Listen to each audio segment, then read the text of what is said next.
Upsets all across college football last week. The MLB playoffs heat up, and Texas prepares for their showdown in Dallas. All this and more coming up on College Crossfire. What the hell's the rest of it? Here's the rest of it. Taylor's not even here to defend himself. I'm so excited.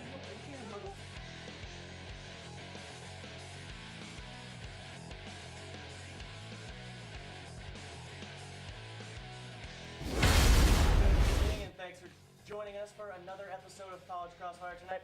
I'm your host, Jeff Parker. Before we dive right into some UT football talk, let's introduce you to tonight's panel. To my immediate right, we have the two-time champion. I don't know if that's some sort of record or anything. We have to check with the College Crossfire. I think it's a record. Going for 3 straight. Trying to make it a dynasty here tonight. It's Addison Stahl there, ladies and gentlemen. In the middle, Thomas Bingham, an established veteran panelist on the show. Thomas, what's up? I am back. Bingham's back, baby. I'm excited. Woo! And, hey, dude, you didn't do the little gun show for us or something, man. Bingham's back, folks. And last but not least, making his first ever appearance on the show, Mark Skol. Mark, how's it going? I'm glad to be here, man. I'm excited. Yeah, we're glad to have you guys. Let's get right into it. This past weekend, Texas welcomed Baylor and their #1 ranked offense to town. The Horns defense did their part, holding Bryce Petty and the Bears to just 3 offensive touchdowns. But it was once again the offense that couldn't pull their own weight and ultimately sank Texas's chance of pulling off the upset. Horns now sit at 2-3 overall, 1-1 in conference play. So let's kick off tonight's show with some takeaways from Saturday's game. Addison, start us off. Well, let's start us off with this defense is very good. This Texas defense held Bryce Petty to 111 yards passing, who is a fantastic quarterback. He's been setting every team he's played against on fire. He only had an 8.2 quarterback rating. He's averaging a 92 quarterback rating across the season. So, I mean, that's a tremendous drop-off that this Horns defense caused. At the same time, Swoops is just, he's got to play better. He can't keep on turning the ball over. He's killing this defense with 2 interceptions and a fumble in that game. That was rough to see. All right, Thomas? It's all about that defense, like you were saying. But once again, the defense wore down as the game progressed because the offense isn't helping them or giving them a chance to rest or anything. So basically, the defense is going to be. It's been our greatest asset all season long, and our offense just continues to struggle. I mean, they only have 7 offensive touchdowns since North Texas in 4 games. That's horrible. Plus, Swoops can't drive us down the field, but also the game was all about missed opportunities. I mean, fumbling at the goal line at the end of the first half, and also giving up a number of 4th downs to Baylor throughout the game. So, a combination of offense being stagnant, but also some missed opportunities, and that's why Texas fell on Saturday. All righty, Mark, what's up? Well, I'm an optimist, so I think Texas is on the right track. The score wasn't actually how close the game was. So I think that UT actually played really well defensively for the first 3 quarters. They didn't allow an offensive touchdown until halfway through the 3rd quarter. And they only allowed, when you allow Bryce Petty to only throw for 111 yards, you have to be doing something right. I know, right? And I didn't think they started playing bad defensively until the 4th quarter when, what's his name? Shock ran all over them. They had over 200 yards rushing. But I think the key to this game was just they had so many costly mistakes. I don't think Texas should have gone for the field goal. I don't think Nick Rose has the kind of leg to make a field goal from that kind of distance. And I also think Swoops had the opportunity to give Texas momentum into halftime. And he fumbled the ball on the 1-yard line, cost us 7 points. I mean, that's a momentum changer, and it just completely ruined us for the game. And I think if the reason we lost is just Swoops' play. I think if Swoops begins to play better, we're going to be a lot better. He's throwing behind receivers a lot of times on when he's rolling out. He's always throwing behind them. If he's leading them forward, they're going to be getting 5 to 10 more yards on each reception. Yeah, I mean, and those are corrections that he can make in practice. I mean, it's not like he's like inept in the playbook or anything like that. I mean, those are just plays that he'll hopefully make next time for Texas. But Thomas mentioned the missed opportunities. You guys all kind of mentioned it, but Thomas, you brought that up first. I'm going to give you the point to start us out. And guys, fortunately for Texas, they have another chance at claiming that big statement game that they let slip away against Baylor. That statement game that they so desperately need this weekend in Dallas. The Horns will face number 11 ranked Oklahoma Sooners in the annual Red River Showdown Saturday morning. Sooners are coming off an upset loss to TCU, so guys, we know they're beatable, but how does this Texas team match up with OU and any chance of getting a big win? Thomas? Not at all. Texas, like I was saying in the first segment, is really bad on the offensive side of the ball. They are 117th in scoring, 104th in passing, and 97th in rushing. When you're that bad, you're not going to be able to beat even a team with Trevor Knight on the other side of the field. So I don't see Texas, even with their great defense that basically only gave up 21 points to a team last week in Baylor that was scoring 56 going into that. I don't think even that great defense can hold Oklahoma. All right, Thomas giving them no chance. Mark? I think Texas's defense can match up with anybody at this point. After shutting out Kansas 2 weeks ago and shutting down Baylor's offense last week, I think they have a good chance. Trevor Knight, if Texas can get inside his head, I think it's going to be a tough day for the Sooner offense, and I think it's a matchup in favor of the Longhorns. I honestly, anything can happen on any given college football Saturday. So Saw that last week with all those upsets. So, I mean, Texas definitely has a chance of winning. So I'm giving it a 40% chance that Texas comes up with a victory. Okay. Addison? I gotta Are say, you as confident as Mark? Or are you I think I am as Thomas' confident as side? Mark. I might be even a little bit more confident than Mark. I gotta say, let me reiterate, we held Bryce Petty to 111 yards passing. We outgained the Baylor offense through the first half. I mean, I know it's a story of missed opportunities, but in fairness with the defense shutting down Bryce Petty, he was kind of lighting up mediocre to very poor defenses at the beginning of the season. I mean, that was the toughest defense he faced all year, but still, you're right. I mean, only complete 7 passes. Our defense had a dominant performance on Bryce Petty, and I think that our offense, if they can correct those miscues, I really think we have a strong chance against OU.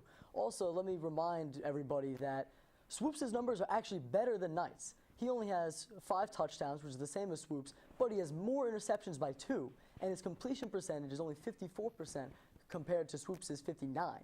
So I really think the Horns have a chance in this game. All right, you put it above 50%? I'm going to put it above 50%. I believe in this team. I think that also Swoops got the jitters of the rivalry game out of the way at Baylor, and I think that now he's ready to play a complete game against OU. All right, I'm going to go with the in-between Addison and Thomas, and this one to give Mark the point for 40%. I like that. I think Texas can do it. I think they do match up pretty well, so Mark's getting the point on this one. Now, guys, this past weekend in college football was one of the most exciting we've seen in a while, and the games in the Big 12 are no exception. TCU upset OU. Baylor looked less than impressive against Texas. K-State and Oklahoma State recorded big-time wins over Tech and Iowa State. Did anything happen this past weekend that changed your mind as to who might end up atop the conference at the end of the season? Mark? I still think the Big 12 is wide open. It's a race between 4 teams. I think if TCU ends up beating Baylor... Who are those 4 teams? TCU, Baylor, Oklahoma, and Oklahoma State. I think if... No K-State at all? No, Really? No. That's surprising. I think if TCU beats Baylor this weekend, I think they're going to end up winning the Big 12 just because they would have gotten wins against Baylor and Oklahoma. Oklahoma State's obviously a contender because they've only lost 1 game coming to Florida State, and it was a loss by a small margin. So you have to give them some credit there. I think the picture is going to clear up after this weekend, especially if Texas ends up with the upset over OU. But I honestly have to go with either TCU or Oklahoma State. Okay. For right now, I like Oklahoma State. One thing that I can make very clear is that I don't think Baylor is going to win this division. This team is I don't think they're ready for it. We saw against the Longhorn defense that this offense is not as good as they've been sold to be. I also don't think that OU is that good. I firmly believe right now in Oklahoma State because they had a very strong showing against Florida State, and I think they're ready to make some noise in the Big 12. I don't think that TCU is that good either because they have only played against OU, who, like I said, I don't think is that good. Okay. So I like the battle-tested OK State in this game. Okay. Or in this Thomas? season. I still like the preseason favorites, actually. I think Baylor still has an explosive offense, even if Texas slowed us down last week. Also, I do think that Oklahoma is still in the mix. They are just always there in the end, whether we like it or not. And so I'm still going with Baylor and Oklahoma. Okay, I'm going to go with Thomas on this one. Don't know if I've seen enough to dethrone the reigning champs just yet. I mean, they haven't had a loss yet. Obviously didn't look good against Texas, but Still sticking with Baylor right now. I think it's a little too soon to tell. Guys, that's going to take us to our first break of the night. Coming up next, take a look at some of the other upsets across college football, and our panelists will let you know if they think the Cowboys are the best team in the NFC East. Stay right here. You're watching College Crossfire.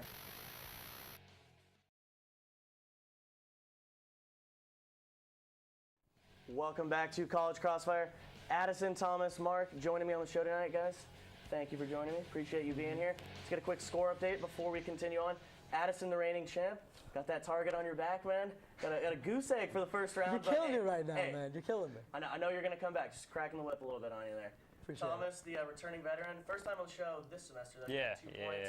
And Mark, the first timer, the newbie, got 1 on the scoreboard, man. Congratulations. Guys, we talked about it a little bit earlier in the first round of the show. Crazy weekend in college football. 5 teams in last week's AP Top 10 fell short in Week 6. Oregon, Alabama, Oklahoma, A&M, and UCLA all took L's. All this craziness allowed some unlikely teams to slide into this week's Top 10. But which upset from last week surprised you guys the most? Addison. This is an easy one. Oregon was favored by 24 points at home against Arizona. And they blew it. An unranked Arizona team came into their house, an underdog by 24 points, and won the game. And did so in convincing fashion. I mean, this Oregon team. Oregon they do this every single year. Arizona was undefeated, though, just to let you know. Arizona was a soft 4-0. But they were still undefeated. They still were. Or Thomas, what was it for you? Mississippi State over A&M, actually. I don't think anyone really took it seriously. Or at least took the Bulldogs seriously. I mean, it was all about the Rebels in the state of Mississippi. But now that they have beaten A&M, I would have to say that A&M is in a little bit of trouble, and the Dogs are number 3 in the nation right now. The Aggies gave up a performance that Johnny would normally put up with 5 touchdowns, 3 rushing, 2 passing. So I would definitely say Bulldogs. Yeah, how about the state of Mississippi? I know, right? Awesome. Both tied for 3. Tied for 3rd. I think that was definitely set up on purpose. I have to go with Arizona over Oregon also. Anytime you give up 208 rushing yards, your chances of winning are slim to none, especially when it's a true freshman is averaging 7.1 yards per carry, and Nick Wilson. That's just awful by the Oregon defense. The Oregon defense was just atrocious in this game. Another reason why they're bad is they lacked the composure that they should have had. They were given a unsportsmanlike conduct penalty late in the game, which gave Arizona the ball back and allowed Arizona to score a clutch touchdown. Anytime you do this, it's not going to look good for the defense. Yeah, I think I'm going to go with the Arizona over Oregon. Thomas, you mentioned they were 4-0. I know I said it before. I still think I think it was a soft 4-0. They hadn't really played too many teams. I mean, this is a team that doesn't really have much of a rushing attack. I mean, they do now, but we didn't think they would have to lose Gideon Carey, who they had for 3 or 4 years over there, rushing for him almost over 2,000 yards. So I think Arizona's a little bit more surprising. Mississippi State, also very surprising. Ole Miss, very surprising. I mean, UCLA losing to Utah, tons of crazy upsets, but Addison, Mark going to get the points on this one. Moving on to the MLB playoffs now. A lot happened since we talked about this last week, guys. Giants and Cardinals, 2 of baseball's most successful franchises of late, will go head-to-head in the NLDS. In the AL, though, we saw 2 underdog teams sweep the ALDS series. And that's what we're going to talk about right now. So which underdog team, the O's or the Royals, you guys see advancing out of the ALCS and into the World Series? Thomas? I got the Royals. The team that keeps winning in extra innings. I got to go with them. They beat the best team in baseball, the Angels, so I have to go with them. All right, riding the momentum? Yeah, I am. I have to go with the Royals as well. The reason being is that they're hungry. They really want to win. They haven't been to the playoffs since 1985, which is before any of us were even born yet. I mean, they're just really hungry to win. They got a solid lineup in Aoki, Gordon, and Hosmer. Their pitching is great with Shields, Vargas, and Venturas. And their pitching staff throughout the whole season had a cumulative 3.02 ERA. And it was just amazing. And Billy Butler stealing bases, that just shows how much faith they have. I mean, when a guy like that is stealing bases, that just shows how much determination and the will they have to win. The city wants to win, the team wants to win, and I don't see anyone stopping them from achieving their goal. Definitely fun to watch, easy to root for right now. My favorite part of that team is that outfield. Those guys are unbelievable, cover so much ground out there. Well, I gotta go with the only team that delivered for me last week. I picked 4 teams. The only team that won were the Kansas City Royals. I got these guys taking the ALCS and going to the World Series. they are the first team in MLB history to win 3 games in a row in extra innings. They did it against the best team in baseball, the Angels. They also had a tremendous comeback win against Oakland. This is a hot team. I like James Shields in this game 1 to beat the Baltimore Orioles and to keep it rolling. Okay, so we're making it a sweep. I guess I'll jump on the bandwagon too, take the Royals. You guys taking them to win the World Series too? You guys think they got enough momentum to do that? No. That's tough. No. Is that we're gonna sweep on the nose? No. You know what? The Giants and Cardinals have I been there picked this before. team Yeah, first exactly. round. I'm going to stay behind them. I do believe they can win the World Series. I'm Alrighty. showing a little bit of loyalty here. All right, well, everyone's getting a point for the sweep here. To the NFL we go now.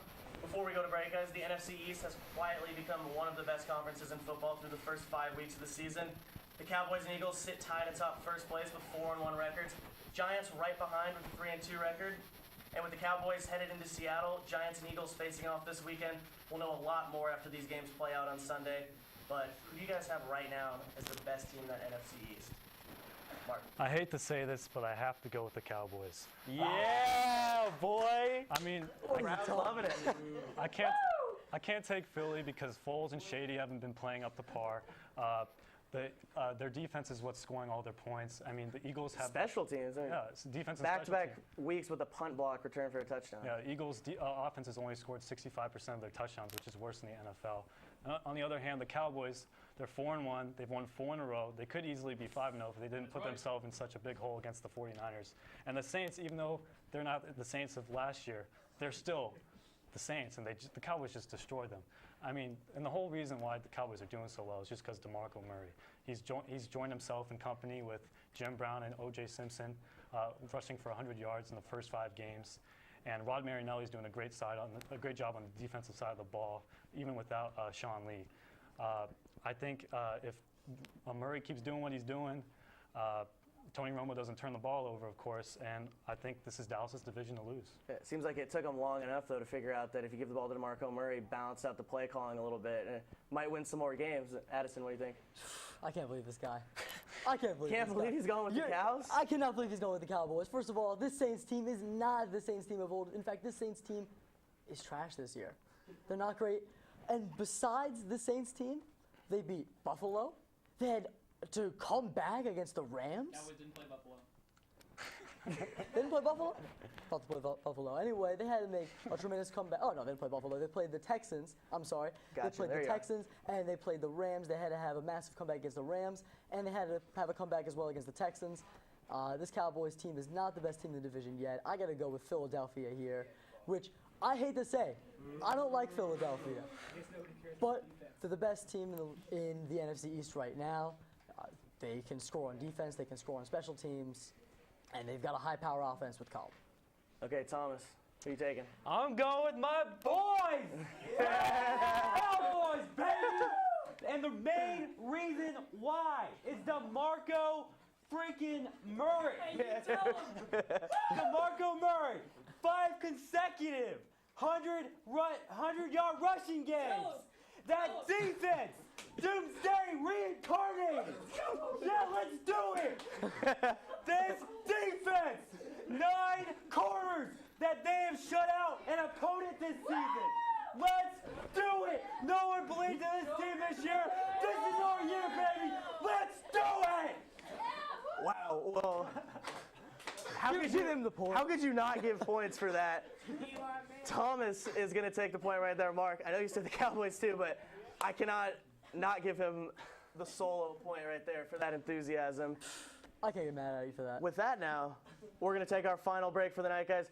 Don't go anywhere. Coming up, it's our rapid fire round. Make it a little bit more exciting too. Stay tuned. It's College Crossfire.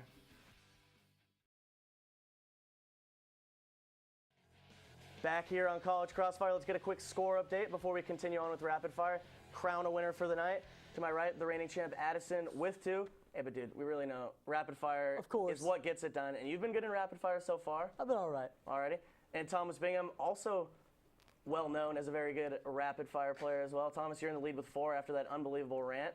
And Mark Skol, you got 3. Guys, let's get right into it. In NBA news, 2 of the league's elite returned to action after missing last season with injuries. Kobe Bryant and Derrick Rose each returned to NBA action in the preseason. So come time for the regular season, though, who are you guys more excited to see? the old veteran Kobe coming off the Achilles injury, or Derrick Rose coming off his 94th injury? I'm excited to see Kobe come back again, silence all the haters, silence everyone telling him he couldn't do it, because Kobe Bryant's going to come back from that Achilles injury. He's going to come out. He's going to make shots. And I'm ready for the old wily veteran to show us he's still got a little bit left in the tank, because he's got that fire in him. He's got that crossfire in him. And I think he's ready to set the league on fire at least one more time.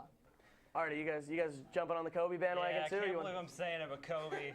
Derrick Rose is always hurt. We know he's going to get hurt again. Of course. Kobe's one of the greatest players in NBA history. Got to go with him. He's excited to watch. Kobe, all right, we got 2 for Kobe. I gotta go D Rose, man. If you look at the team around him, the team is gonna be good. They're built to contend. The Lakers, they're not built to do anything next year. I mean, they have Swaggy P, Jeremy Lin. I mean, the Bulls made great acquisitions in the offseason, drafting Doug McDermott, signing Pau Gasol. Stole Pau from my Pau squad. Gasol from the Lakers. I mean, and then they signed Nikola Mirotic. I think the only reason why I'm saying D Rose is just because the Bulls are going to be contenders next year in the But East. see, my problem with you saying D Rose is that then you're listing everybody else instead of talking about D Rose. With the Lakers, D Rose is the leader of the team. He's the main guy. Kobe is the only guy that the Lakers how got. can you lead from the bench though? He's going to lead in his suit. He can't do that. I think I'm going to have to go with D Rose on this one, just because Mark said it himself. The Bulls are going to be contenders. So happy to see Kobe come back. You know, grew up watching him. Great player, but the Lakers, I don't think are going to be contenders in the West this year. Maybe fighting for a 7 or an 8 seed. The Bulls, I mean, I could see them maybe making a run at the title. Obviously, being a top team in the East. How much of a factor is Derrick Rose going to play? That's the biggest I question. think he's going to play a huge factor. He's going to get hurt again. He's the youngest MVP to ever. And Exactly. he hasn't That's really why been we're since. excited to see if he gets hurt again. We don't want him to, obviously. but- I'm not rooting for him to get hurt by any means. Obviously. We just know his history. All right, well, Mark's going to grab the 2 points on this one. Guys, our next rapid fire comes to us courtesy of ESPN NFL analyst Trent Dilfer. Get a small slip up on the air. Take a look. You cannot lose games in the NFL and still win. So if New England can just, you cannot lose games in the NFL and still win. So if New England. So, guys, you couldn't hear that maybe on the panel, but Trent Dilfer said you can't lose games and win in the NFL. Pretty obvious there, and that kind of brings up, maybe some of the best sports cliches. Kind of wanted to touch on that for a minute. This rapid fire is going to be, what is your best, worst sports cliche? Just the absolute makes you cringe when you hear it. Anybody got a good one? I think we got to talk about practice for a little bit. You don't like that? We got to talk about practice. No, I like it, but at the end of the day, he put himself ahead of the team. He was not. He was just talking about practice. All right. They needed to win some games. Allen Iverson didn't get to win any championships, and that's something that I'm sad about because he was a fantastic player, and maybe if he talked about practice and acted it out, he could have had a title. All right, you guys got any sports? Playoffs. Cliches? I love it. Playoffs. Mark, you got one? Jim Mora, the first one, senior. My favorite one is Dennis Green Monday night against the Bears. The Bears are who we thought they were. We let them off the hook. If you want to crown them, then crown them. Like, I can't say it, but I guess. But yeah, that was my favorite one. Well, so those were like sports blow-up, sports rants. Anybody had any just like horrible cliches you hear an announcer say it or something like that? Makes you cringe? I guess momentum. Like, I think momentum's overrated a little bit. I think momentum is real. I'm going to go with John Gruden just saying absolutely ridiculous play names that the average fan has never heard of. Y96 Banana. What does that even mean? I don't know what Y96 Banana that is. sticks him out from the rest of the broadcasters. That's kind of his own like little spin. I just... I think I'm actually gonna give no points on this one, guys. No. I mean, there were no great sports cliches there. Alrighty, guys. Moving on. The last one. Before we decide a winner, let you go for the night. We're gonna end on a Red River rivalry question. The question is best moment from the rivalry. 2008, Jordan Shipley's kick return helped us come back. We won 45-35. Great moment. I loved it. All right. I said the upset last season. We had no business winning that game against OU, and we went out and we did it. And that's why same circumstances again this season, and I believe the same outcome. Case point number 6. Never forget it. Never forget. Mark? I got to go with last year. The rushing attack was just amazing last year. It was just amazing. They blew out a team that they weren't expected to win. I just got to go with them last year. Alrighty. I'm gonna throw a tiebreaker in here. It's between Thomas and it's between the rookie Mark. Guys, the backup here is tiebreaker. What is the name of the trophy that Texas and OU play? Golden hat. Thomas Bingham got it. Jumps on it. He's your winner. He's your winner tonight. He's pumped up. Thomas, audience has been loving you tonight. Been loving your enthusiasm. You got 30 seconds of FaceTime. Go for it. The Texas OU rivalry is one of the greatest in history. Even if I don't think we're going to win this weekend, you have to go to that game once in a while, or once in your lifetime at least. It's a great game. 50-50 orange, crimson. You got to do it. Texas OU. I love it. Thomas is pumped up. Are all you guys going to be in attendance at the Red River rivalry? I will be in attendance at the Red River rivalry. Mark, you can be there? I wish I couldn't get tickets. Didn't get allowed either. All right, real quick. Score prediction before we go. Just real fast. Score prediction, Real quick. 21-14 Texas. It's going to be close like 2010. I'll say 24-21. 28-17. All right, I'm going 35-17 OU. And that's all the time we're going to have for tonight. Thanks for tuning in to another episode of College Crossfire. As always, catch us right here every Wednesday night, same time. You follow us on Twitter @CollegeXFire. For the biggest news on the 40 acres, tune into College Press Box.